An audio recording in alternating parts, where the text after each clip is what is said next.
Why are we still calling this and friends? We're not friends at all.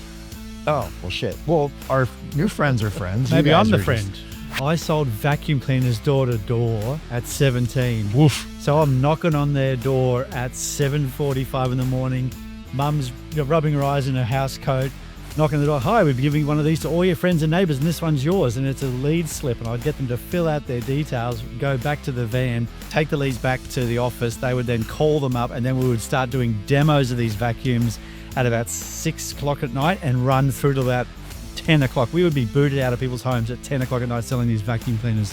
I am totally impressed because you look really good for someone who's 104 years old. 104 years old, that's right. I thought AM radio was free. I was selling ads. Don't come here with your science.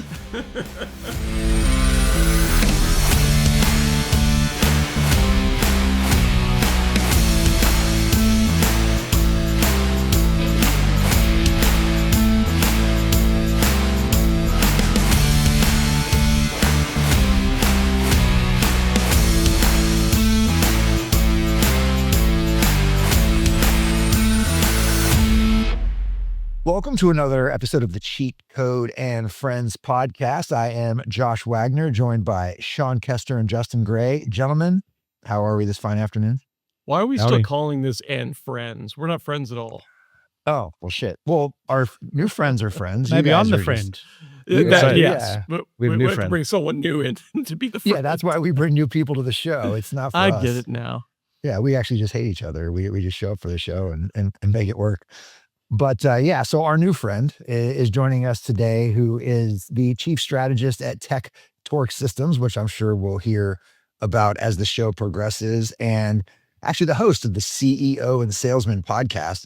That sounds like something after my own heart. I was the former host of the Love Selling, Hate Sales podcast. So if you ever get a chance, you might want to check it out. But Matthew Whyatt, Matt, thanks for joining the show. We're happy to have you here. Great to be here. Thanks for having me. All right, so a sales guy. Hold on. What is the format Hold of that on. podcast? It is a one-on-one conversation. I'm the salesperson, and I interview B2B SaaS leaders about how they, sort of break through various barriers. Love it. Very cool. Yeah. Dig it. So we got a sales guy. You're in good company here. All of us have Cool. sold something at some point. Some of us better than others. I won't name any names on We that should go one. around and talk about like the worst sales gig we've ever had. Oh God, you might win that one. Well, Probably. I got some. I I got don't a know. There's a pretty- lot of terrible things. I don't know. Actually, Sounds like a good let's place start to there. start. Let's do it as quickly as we can. Justin, you kick us off. Telemarketing. At my first job, I was, I What were you lied and selling? said I was 16. I was 15 and a half. Credit card protection, of course. Every Beautiful. card. Josh, your credit card, your service on that card is about to expire. I'd like to walk you through your options at this point. Still remember it. We were 15 and a half. Totally illegal employees. Kester. I did IT recruiting. I had to sell people jobs. And so you had two variables there that sometimes jobs go away and then you had to sell them to people. And then you had to make sure the people showed up. And So people are those- terrible. Yeah. Oh, man. People are a terrible product. Awesome. Matthew. Well, unless you've got some rabbit to pull out of your hat, Josh, I sold vacuum cleaners door to door at 17. Woof. So I'm knocking on their door at 7:45 in the morning. Mum's rubbing her eyes in her house coat, knocking on the door. Hi, we're giving one of these to all your friends and neighbours, and this one's yours. And it's a lead slip, and I'd get them to fill out their details, go back to the van. And we were in vans. The van was called the Rhinos because you all had to have thick skin. And then we'd take the leads back to the office. They would then call them up, and then we would start doing demos of these vacuums at about 6 o'clock at night and run through to about 10 o'clock. We would be booted out of people's homes at 10 o'clock at night selling these vacuum cleaners. And they were like Matthew- $3,000. I am totally impressed because you look really good for someone who's 104 years old. 104 years old. That's Because I right. did not know that they have done that even within Yep. the last, 2 generations even. So 92, I finished high school, and that was my first job out of high school. So that was end of 92, early 93. Yeah, I thought that ended Wow. in like the 20s. So Yeah, that's amazing, dude. though. Anything door to What- door, hands What down. brand of vacuum was it? was a Are you talking Kirby. selling Oryx? Kirby, of course. Kirby. There you Kirby. go. Kirby. All right. Well, I don't Got the think I whole can American top rah that. rah. Got the whole American rah rah, sing the company song, drink the Kool-Aid bit. It was amazing. Nice. Oh man, that's pretty good. I don't know if I can top it. My probably worst sales gig was selling really, airtime at a really shitty AM radio station in Scottsdale. I mean, the tower reached about 20 feet. I So thought AM radio was free. I was selling ads. Don't come here with your science. Yeah. You know. Just selling ads, man. Yeah. It was pretty great. I remember I walked in and the GM was smoking a cig and he's like, "Hey kid, heard you're in school for broadcasting." Yeah. He's like, "All right, well, here's a white pages and a phone. Get after it." And I'm like, "All right." I got a way to make it Sounds hate good. broadcasting. I was like, "Sounds great. Thanks." Well, anyway, that was kind of Love fun. I appreciate that. So, Matt, we do have some real stuff to talk about other than our shitty sales backgrounds. But I was super interested in the LinkedIn article that you posted around AI scaring the bad salespeople, not the good salespeople. The good salespeople are actually embracing it. So, why don't you take us through that thought process and how AI is impacting the profession of sales and B2B specifically? Look, I think it's just removing the places that no nooks and crannies that crappy salespeople can hide in. So, we've all been, not we all, salespeople traditionally, they say, "Oh, I've got this hot one on the line. Barry's about to close next month. And I've got Fred over here. That's going to be a huge account," and all this sort of nonsense. And so when you start bringing data in and you start to actually look at those conversations, and of course, most conversations are recorded now, you start to analyze this information and lo and behold, Barry tells you to hit the bricks, and John's never converting because he just likes the sound of his own voice and just won't happily talk to a salesperson. He's lonely and a bit sad, and so he's just happy that anybody calls him, and a salesperson is the one that actually gets to hear about that. So that's what's happening, and what I'm seeing. I've got a friend of mine who works for one of the largest pharmaceutical software business. No names, no court martials, but if you're in the pharmaceutical world, you probably use the software. And so they've implemented a significant amount of AI into their CRM platform. And what they're seeing is that the contact time, the face time with clients is what actually creates long-term value and sales. And so when it comes to salespeople, if you've got this data available to you, you can start having conversations. And then as a sales manager, you can start breaking down the core components of where the sale breaks down. You can go into and say, well, for your conversion from qualification to demo, you've got a worse conversion rate than this person. Let's have a look at your script. Let's have a look at, compare that to a good one. All of this stuff can be done at scale. And typical sales rooms are 5 or 6 people. Well, now you can do that across a whole bunch of people because AI can do the job. And of course, also, I use Clay to go to market and other enrichment tools. You can start writing hyper-personalized messaging at scale using AI as well. So when you get an email that says, "Hey Josh, I know you're a purple shirt enthusiast, and so actually you're gonna go read that and go, oh shit, I am." So that's the sort of level of personalization you can get to. Purple shirt enthusiast. It's Purple shirt interesting. enthusiast. I totally agree on the the low. I'll just say low talent. I was trying to come up with a softer term there, but it's also interesting. I wonder what will happen on the management front because, quite frankly, like pipeline inspection and deal coaching and rep management, like are some of the most neglected aspects of a quote unquote sales leader. And a lot of the tools, a lot of the success stories that I hear are right in that same vein. All this lets us do, deal inspection, pipeline inspection, and really uncover truth there. And it's like, well, what was your CRO doing before? Not that everyone can't use a tool, to get better, but I think it's going to have a similar impact on the management front. I'm curious, Matthew, like your thoughts on that. Are you seeing the same thing? I think it's going to expose crappy leaders as well. I think it's going to demonstrate significantly that they've been letting their mates get away with crap.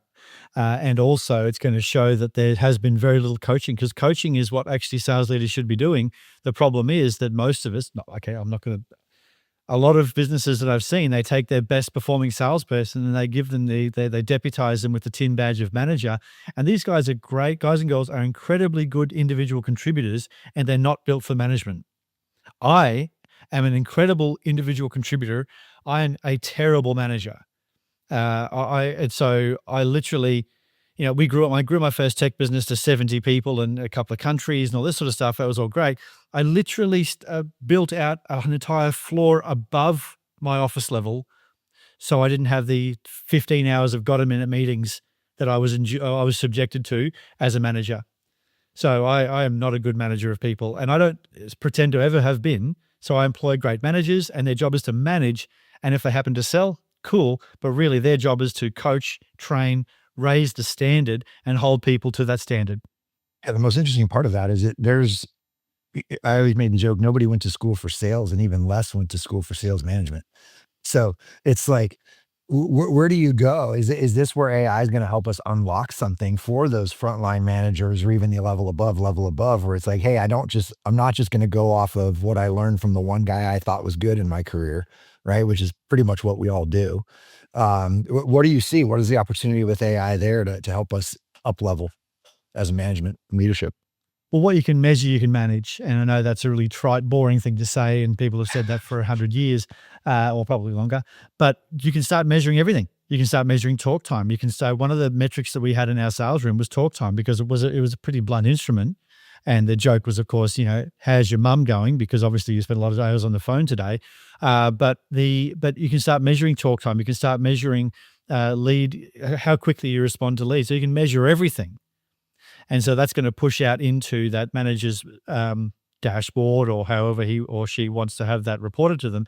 That's going to give them an opportunity to get better, or realize, like I did, is that actually they don't want to manage. The ego tin badge of being a manager is cool, but my happiest days, when we had the biggest company that I had, my best days were not sitting in my office upstairs alone, is actually occupying a small desk in the corner of the sales room and competing with my salespeople.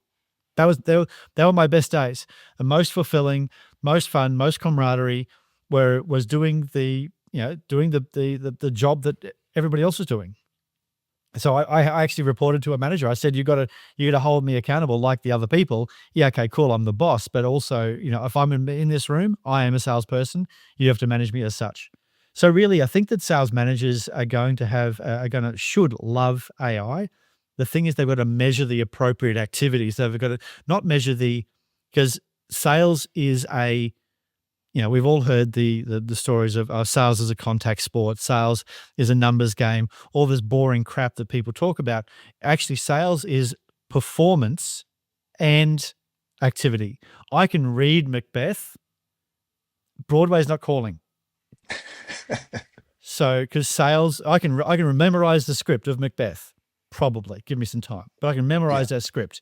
But somebody else is getting that gig, because sales is a performance as much as it is activity, and that's why I'm just going to keep fucking going here. Go right ahead. Did you try to say something? Enough. We're not quick enough. No. So and if we talk about, so when a first person came onto my sales room and so my sales floor, I would actually hand them the box. Once again, I'm 1,000 years old, paper leads. We would hand them a box of dead leads and say they're not allowed to sell to a live lead that I spent money on until you've sold to a dead lead that we've already squeezed the juice out of. And that's when you actually get to see the value of the salesperson, because they've got those 180, 250 at-bats. They get all of that time to practice and see the ball coming at them over and over and over and over on dead leads, no impact, no consequences of getting that wrong. And then when they make a sale, then they qualify themselves into actually making a sale to a real life client. They get those Glengarry leads. Yeah, that's that's a super interesting use case right there, because for as much as I think the whole sales and marketing alignment conversation has been that a horse has been dead and beat to death many times over, but functionally a good majority of those leads just weren't worked in the right way, or weren't worked at all, quite frankly. And Wags, like your example the other day, in terms of like buying AI technology and the just flabbergast reaction to the lack of follow-up from sales people selling automated technology as that performs follow-up. I think it's a great analogy, because so many, I'm sure, no one wants to call like the dead leads file, but like it's a misnomer there. And I think just putting AI against lost deals, dead leads file, and analyzing that for, is this actually a great buyer? What's going on within the organization, doing all the research that salespeople oftentimes struggle to do, and then to your point, you've got to perform within the sales cycle. Like you've got to bring value to you have to understand the pain, you have to bring value to the forefront, and ultimately you have to, manicure that process so that they can conduct an effective buying exercise. But all those little administrative gaps that just are hard to do, someone can't draw a straight line between them. I feel like, but I mean, my prediction is that those are going to be gone in inside of 12 months. Who knows if that'll be, become manifest or not, but it's the possibility certainly there. Yeah, I'm super excited to see where this goes, especially for teams of, consultants out there. They call them, once again, people try to call themselves anything but a salesperson, but they're out there on the road or making the phone call. But did they actually do the job? Do they, it's been happening in such isolation for so long that we can now actually pull it out and look at it and go, well, actually, that sucked. That was a good demo. That was a bad demo. You didn't ask enough questions there. Like I don't know how many hundreds of hours of demos of my clients, because I now train clients how to sell, where I've watched these demos and then I'm watching the salesperson. They're happy clicking. They're just smoking up the whole room with their clicking and explanations. And I then cast my eyes across to the person watching the demo, and they're like this. Oh, asleep. Yeah. They're just Demos are the melting into worst. they hate it. I was going an hour and a half demo the other day talking about accounts receivable. So super exciting, riveting. But the poor person who was watching it was just in pain. You could see it, and they hadn't been asked a question in 10 minutes. Well, that's the other aspect right there. Like when I say administrative functions, like trying to rely on the game of telephone from, that conversation happens. You've got a buyer that's totally tuned out. Probably anyone that joined the call could immediately see like this deal is not going in the right direction. But then we put the salesperson in the seat of now transcribing the interactions on that call, going through an administrative function, which sellers are normally naturally not great at, putting that into a system of record just so we can see what they've done. And then we expect that that's an accurate translation of what happened on that call, right? And so, I mean, you're seeing all of these, everything from little widgets to full-fledged tools that are just omnipresent on all of those phone calls that can, quite frankly, do, a much better job and one without bias, where you can get a better insight. So that's the area that I'll readily admit that, sales management is challenging from that aspect, because you're always dealing with some flavor of reality and never quite reality. So, I think that's another opportunity where AI and tools are concerned to fill a gap that otherwise is not getting filled. Yeah, and getting salespeople to input accurate information to the CRM is like asking a teenager, how was school today? How was school today? It's great. Good. It's great. Good. What'd you do? Everything's tracking. Nothing. Yeah, I didn't do anything. You didn't have a class? No, yeah, I was there. Oh, okay. Recess. I think one of the interesting use cases that I'm excited about is really when it comes to training and onboarding, especially for sales reps. There's so much information, right? I remember, the back of the day we used to do it, there'd be like a Google folder that would have, scripts that we'd have, and have example emails, it'd have, it was just kind of a pile of all sorts of different things that have ever happened. It was the ones that your best reps use, and you show some examples of the worst ones, not. But like AI can really help you kind of weed out what it actually does work and can put it together in a way that's digestible. It can help that. So it's like, there's really no excuse anymore for people not to get trained up super fast. And so these ramp times shouldn't take 90 days, like, the 30, 60, 90 day plans that we had before. Like people can jump in there, they can automatically see what's happening. And so, I think those are the use cases that I get the most excited about. I don't know, Matt, the people that you consult, like how far are they going in there? What do you recommend? Man, I saw this one the other day. I was very, very excited about it. So what they actually did is they put in their objections into the AI and then had it talk to the salesperson, and then say, well, I'd like to think it over, or I've got to talk to the board about this, or whatever other, hey, can I, whatever the nonsense, whatever the go away, no, thank you, I'm not interested, stop talking to me salesperson objection was, we've got to check with budget, or whatever other crap. And then there is parameters in the answer, the good version of the answer. Good version of the answer of, no money is, well, this is exactly why, you having no money is exactly the reason we created a product like this, is because, you're not going to be able to have more money by doing more of the same thing. And, for whatever version of that scripting sits there, well, then if the AI then can hear your answer and they go, no money, oh, that's a bummer, see you, mate. that's not going to cut it. But you can, and then the AI can then provide a report and say, well, here are the 3 or 4 scripted bits you could have said. Let's go again. Ring, ring. Hello, it's Matthew from Tech Talk. And then you have another conversation, another sales pitch, and then do it again. So Sean, you're absolutely right. Those bits were the training and onboarding piece, but also I think the training and onboarding piece is going to be amazing for customer service, implementation, and customer success massively. All of that sort of stuff I'm super excited about. Do you think we'll see reduced? We run into this in the portfolio a lot, especially, because we're working in startup land, and you're oftentimes bringing people in from bigger companies, right? And they have these ramps, especially in sales, right? I get a 3-month, a 6-month ramp, this and that. And we are like, hey, you get like a month free and then you're going. Do you think this will help like standardize that gap across, even as you start going up into more mid-market and enterprise type of places? One of the great challenges with mid-market enterprise stuff is that a lot of the sales are personality and individual driven. A lot of the times that it's Mike that they went to school with that buys it. And so it's hard so the ramp is often dependent on how quickly they can monetize those relationships, how quickly they can communicate that value onto LinkedIn, how quickly they can get to that barbecue and say, hey, I'm over here at XYZ Corp, those sort of things. If it is just a process of going through and learning the script, that absolutely, Josh, that'll nail those conversations, because very rarely do you find a salesperson who's sold exactly to your market the product that you're talking about with the same features and allow them to come directly on board. And also those B2B mid-market enterprise sales, they take months to turn into a deal. Well, that's also the challenge with coaching.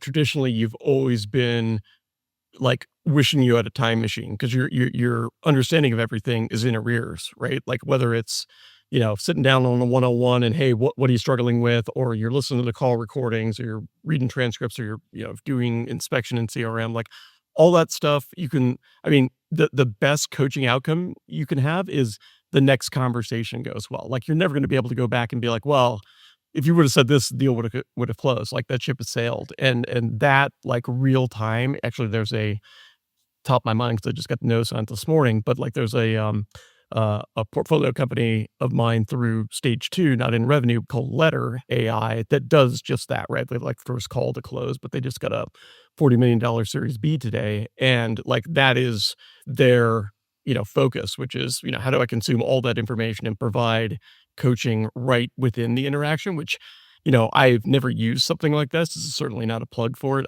either way, but it would be interesting to see how someone could actually put that into practice in real time. And that's probably, going to be a skill set that's required going forward, is you can think on your feet enough to not only have that conversation, but be getting other streams of information and applying them effectively.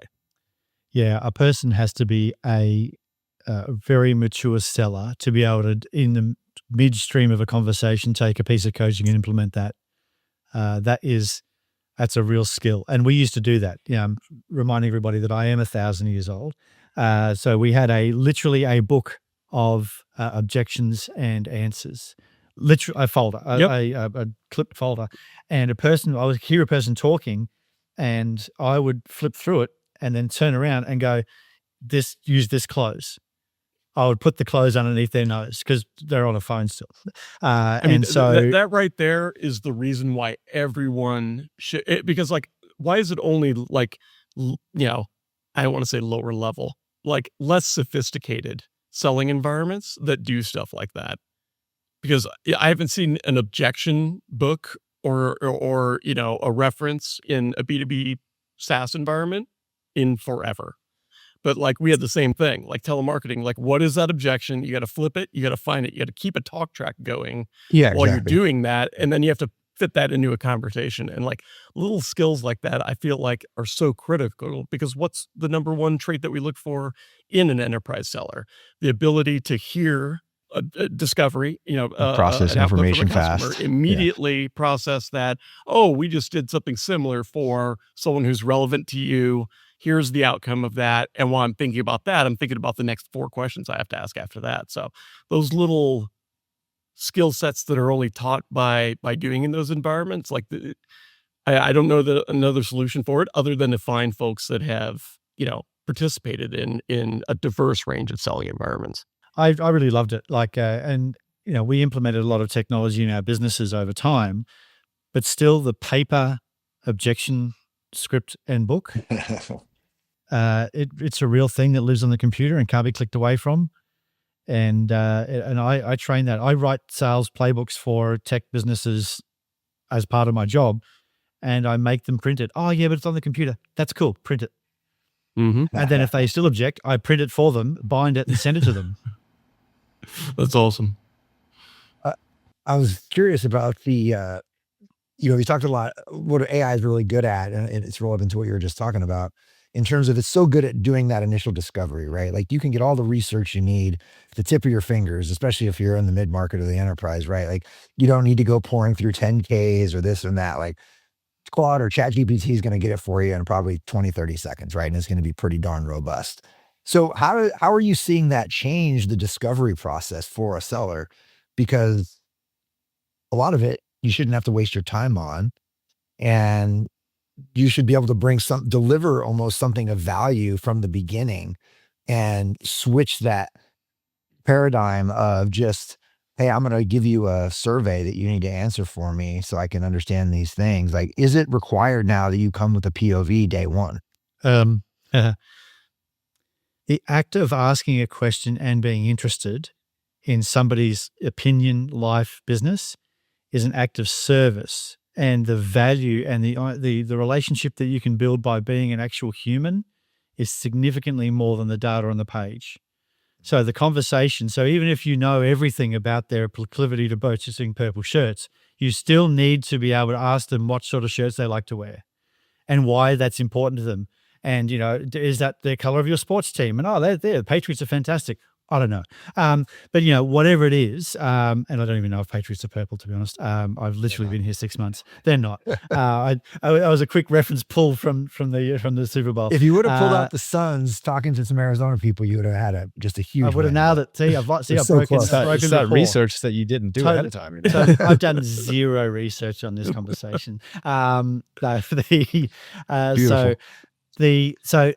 Being a human, so sales, a lot of people talk about B2B sales and B2C sales, and sales is still a H to H endeavor, as human to human. Businesses don't buy things, people buy things.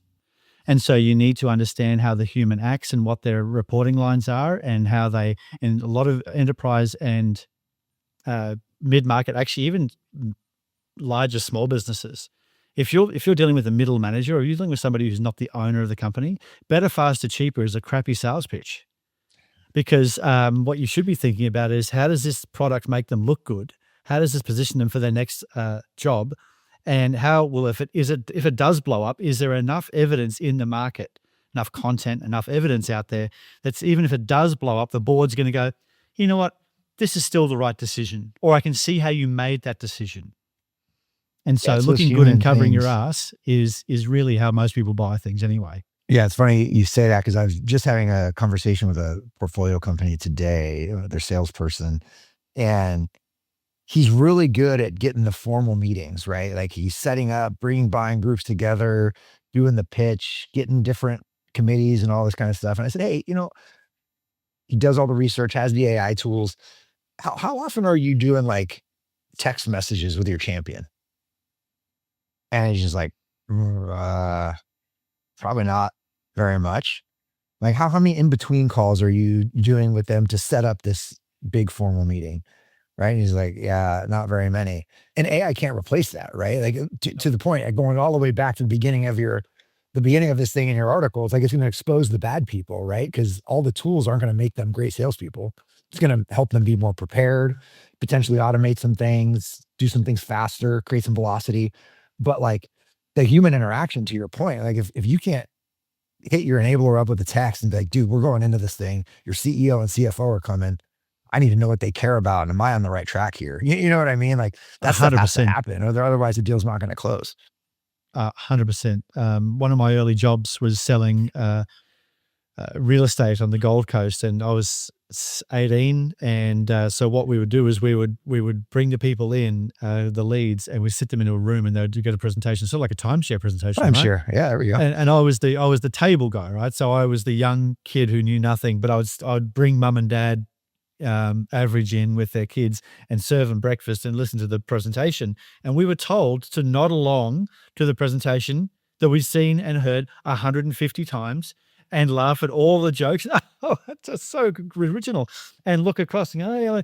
And if the better you are at doing that and engaging with these people who are the people you're sitting with and having them engage with their conversation, the more likely they are to buy something.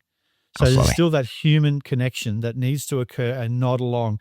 In psychology, if I sat here doing this, everybody's going to start nodding, right? Because you cannot not nod, except Sean, who's holding himself back desperately not from nodding.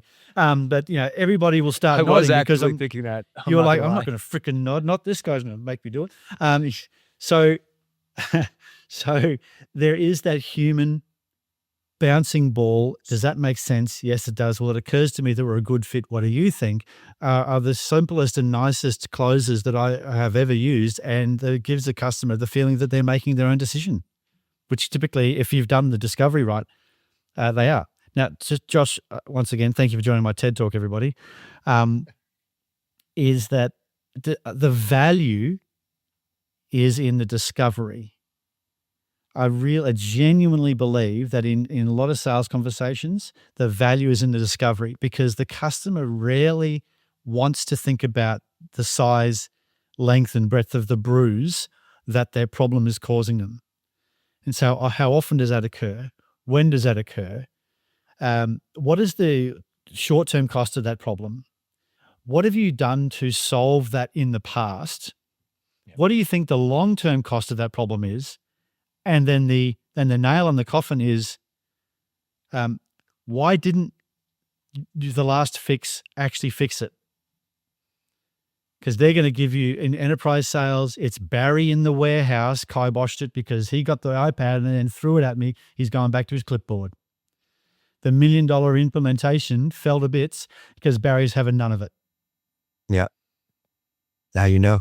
Yeah, from the psychological perspective, I mean, like, to your point, fundamentally, people want to be heard, and then they want that time to be a good use of their time. Like, if I'm going to invest this in you can't show up to call 2 and be like, okay, so remind me again, like, what your issue is, or, like, it's the age old, like, from sales to CS. All right, tell me what your goals are. Like, I've been talking to your sales rep for 6 months. Like, you guys couldn't draw the line internally here. But that is also where I think, Josh, to your earlier point, like, our expectations increasing. Absolutely. I think, for all these tools, and Matthew, I'm curious if you've seen this as well. Like this is like value from software that would have trumped 100x software that we've paid 6, 7, 8 figures for in the past. And you ask someone what their expected spend is on some of these tools, and if you go above $12 a month, like, you think, you just walked over someone's grave, right? Like, it really is crazy. And I think that's one of the unique nuances of the time right now. Like, the expectation is just getting larger in terms of, I think, a combination of kind of the flight to efficiency, and then, as a reaction to what I think was like rabid overspending and cheap money.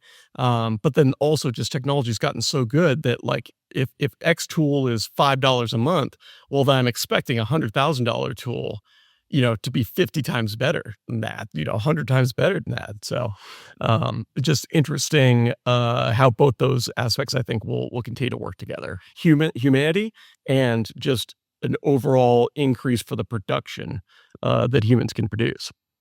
Yeah. And one of the things that I really try to get my customers to think about, and then to guide their customers, is understand how they bought things like this in the past. Because you might be selling 10 ERP systems at $1 million, or you might be selling whatever it is for huge amounts of money. You might sell one of those a month. But the customers bought one 10 years ago. And so they don't know how to buy it. And so asking, what are your problems? They go, At some, I don't know. So Great you know, point. so you need to actually guide people through how to buy something as much as you need to guide them and how to and how you need a guide on how you sell it in a sales process.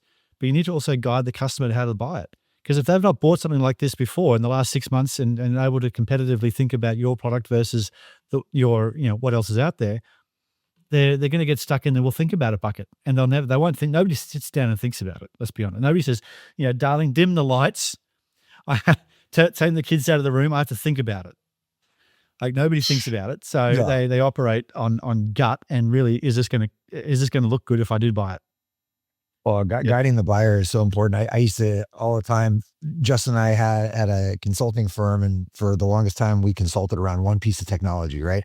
And we knew that piece of technology better than anybody else in the marketplace. So the discovery was actually pretty easy because I could predict the future for these people. I could tell them what their future was going to look like in the next 2, 3, 6 months, and then twist the knife on that, right? When they start you see the light bulb come on, like, oh fuck, right? Predict the future, twist the knife, predict the future, twist the knife. And that was just like literally the sales process over and over and over again. But it takes, a little bit of guiding through that, right? Having a little bit of extra knowledge about the space, the market, the product, what you're doing to know what's coming down the pipeline for them to help them light bulb that problem. And then you got them, right? Yeah, absolutely. And the best twist the knife question I ever asked is, what do you believe the long-term consequences are if we don't do this? That's right. Yep. And if they what say, happens "Don't if you know," do nothing? yeah, what Uh, is, do nothing's an option.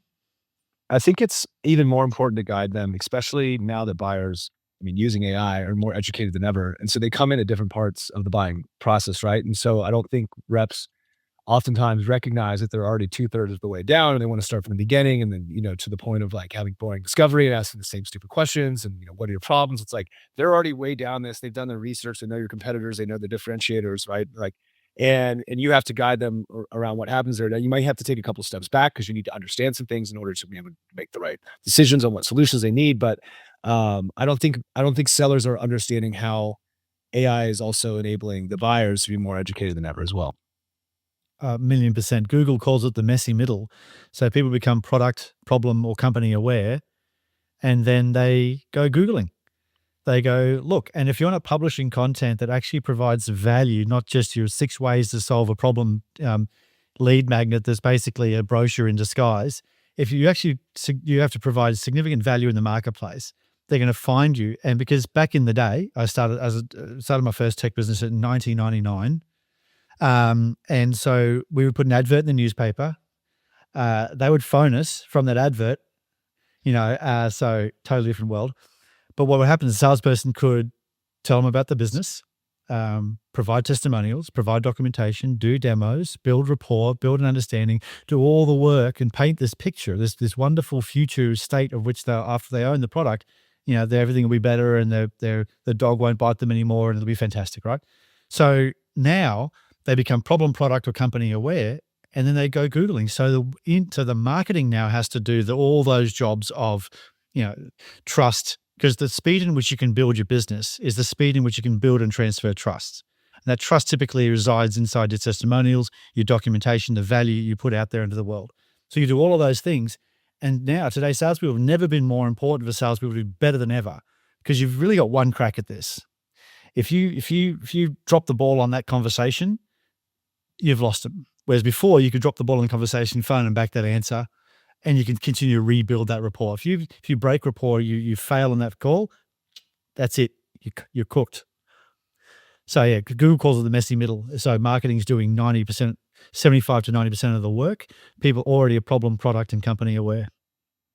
Yeah. And what's interesting is, like a lot of that, self-informed research which is very trusted, to your point. Like, people will go Google something and believe what comes up in, the Claude, top banner before they'll believe something that, a sales rep just told them. But frankly, a lot of time that's hallucination, right? Like, if you don't have your pricing published, there's probably still some place that's going to show what your pricing is, and it may or may not be accurate. So to that point, like, your job in marketing and really content creation is to ensure that like all of those questions are answered accurately through channels that the buyer trusts. I also think it's interesting. Like one of the tools I was always really, I guess hindsight's 2020, but like I was always surprised, never took off was like sales rooms, to where like you would actually grant someone, a methodology to buy through. And I wonder if that almost doesn't come back but in a different form. Now with this AI enabled environment that we're in, because to your point, most people are not professional buyers, but they're put in a position to do that on a daily basis. And frankly, those decisions can have some pretty big ramifications if they're not done correctly. Well, they're not qualified. They don't understand the problem as well as you do. And so really it's your job as a salesperson to ramp up that pain, or ramp up the contrast, the stark contrast of their problem and the consequences of continuing to sit in that problem until they give in, almost, until they go, yeah, it's so painful. And the worst thing you can do is, I know your problem. The only way to do that is you're not here for a haircut. How can I help? And they go, well, this, okay, and why, and how often, and when, and you just keep driving at that. All right, Matthew, let's shift gears here a little bit and give you the floor. We've heard you tease playbooks and sales coaching and all these things. Talk to us a little bit about Tech Torque Systems, or Torque Tech Systems. I have that backwards. Tech Torque. Tech Torque, you got it right. That's right. Right. I chose it because I thought I was being clever, because like engine torque and I like cars. Of course, nobody can say it properly. So anyway, so what we do, so in between me starting technology businesses and selling them off, which I've done 4 times now, in between those times, I run an agency to help other software and technology businesses sell more to the right people. So we always start with the level of diagnosis. We found that the best customers are the ones that go through that process. They understand exactly. I help them uncover what they want to achieve, and then we map out the plan. Because I'm not going to talk about Facebook ads, because Facebook ads is a tactic and needs to sit within the strategy. So Tech Talk does that, and also we have a product called Authority Rev Up, which helps people and sales teams publish their ideas on every channel at scale, and we do it. We use that software very similarly to how we used to do it for clients, to drag the ideas out of them, interview them like a journalist, spend thousands of dollars on copywriters and social media people. We've built an AI that does all of that, interviews has a conversation, and can draw out topics, that type of stuff, so that can go out there in the market. And so rather than paying us $8,000 a month to do content, the product is like $297 a month. Oh, very nice. Very nice. Yeah. And if folks want to know more about you, where to find you, or Tech Torque, where should they go? Go to LinkedIn. Just find my name on LinkedIn at Matthew Whyatt. I'm on all the regular platforms. I don't spend a lot of time on Insta, so miss me there. But everywhere else, you can find me at Matthew Whyatt on LinkedIn, and authorityrevup.com and techtalk.co. Very good. And the podcast is on all the major pod platforms. Quick plug. It is indeed. The podcast, I've interviewed some incredibly interesting people. I've really enjoyed that. That's the CEO and the salesman. This is your deviation from that? Being interesting. Yeah. I thought I'd just throw you guys a bone, sort of try to take over and help you out. So actually, this has been one of the most entertaining conversations I've had in a podcast. So thank you for that. What I did notice is I'm the only professional here with a microphone. Obviously. So in shot, there's nothing professional about this. It's a total prop. Like, I don't even know if it works. No. So he's got his AirPods two-dimensional. underneath. You just turn it sideways and it's cardboard. It's just a paper. I would love that. I get one of those next time. That's it. Yeah, the only thing you can see is this bit. Like the podcast actually. So if you've got time for a quick story why I have a podcast please. And so after I sold my business, I took a year off living in Bali in Indonesia, and thought that being retired at 38 was not great for my mental health. And so I came back and I said, okay, I'm going to be a public speaker. I'm going to do podiums and train sales teams and such. And so the way I thought about doing that is, I'm very much a believer of, how do I helicopter into the top of the mountain rather than climbing it? I'm an effort saving machine. So how do I get to the top of the mountain without actually having to climb the damn thing? And so what I did is I went down, I Googled top 10 sales gurus and found a list called the top 30 sales gurus. And I went through and went, oh, I know that guy. I've met that guy once about 6-7 years ago. So what I did is I emailed him. His name was Bob Urachuk. I emailed Bob and said, hey, Bob, I've got a podcast. This is in 2016, so a while ago. I've got a podcast. And I'm going to interview salespeople on how they made it. Because if I can interview him, ask him a bunch of questions, and I might be able to jump on, figure it out without having to do the actual work. Had a great conversation with him. He told me that he's retiring in about a year or so. And so I had another conversation with him. I said, Bob, you know what? Your business is fantastic. How about you make me CEO of of Velocity Selling, seeing as you're retiring, and you pay me $10,000 US a month to do that, plus upside of deals, and I will run the business. And he said, that's a great deal, Matthew, but I'm not going to pay you anything. I said, fantastic, you got a deal. So It's a beautiful negotiation. So I became CEO of Velocity Selling. And because with philosophy wise, we did some launches and we worked with some Fortune 500 companies, all that sort of stuff. And then I did a podcast with him, 75 episodes once a week for a year and a bit. And I then looked back at the metrics and went, I've got like 50, 60 people watching this. Obviously nobody likes me and I'm not social media savvy enough, and sucks to be me, right? And then I went, I looked at the leads that I generated from that podcast, and I went, oh, wait a minute. I got that deal from the podcast. Those deals, the value of those deals put both of my boys through private school for the year. That's right. Yeah. So I love it. Why not? So that's why I had that podcast. And now that's why I have this podcast, because I have interesting conversations. It sort of doesn't feel like work. Somebody else can do the editing and all that sort of fun stuff. And every now and then a deal comes out of it. That's right. Been there, done that. I love it. Targeting works. Well, Matthew, we really appreciate you joining the show. On behalf of Justin and Sean, this is Josh for the Cheat Code, and we're all friends here, despite what Justin may think of the rest of us. Thank you I feel for like joining. it now. I wasn't feeling the you love weren't feeling earlier. it beginning. Got to know you a We'll little talk bit better today. Yeah. Oh, that's good. Yeah. All right. Glad we had this time together. So if you haven't done it, please like and subscribe to the show so we can expand our reach. That is another episode of the Cheat Code and Friends. Thanks, gents.